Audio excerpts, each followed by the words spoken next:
Hello guys, in today's video I will be showing you how to fix Bigo Live hand gain problem. So the answer is easy. Just go to the settings and then scroll down to the apps section and then go to the search and search Bigo Live, and then go to the storage, and here you will find this clear cache option. Click on it.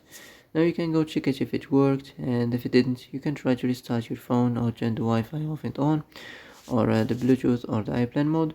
Also you can try to clear data, but be careful. If you clear data, all this application's data will be deleted. This includes all files, the settings, the accounts, the databases, etc. So be careful if you want to clear your data. And that's it for today's video. I hope this is the answer you've been looking for.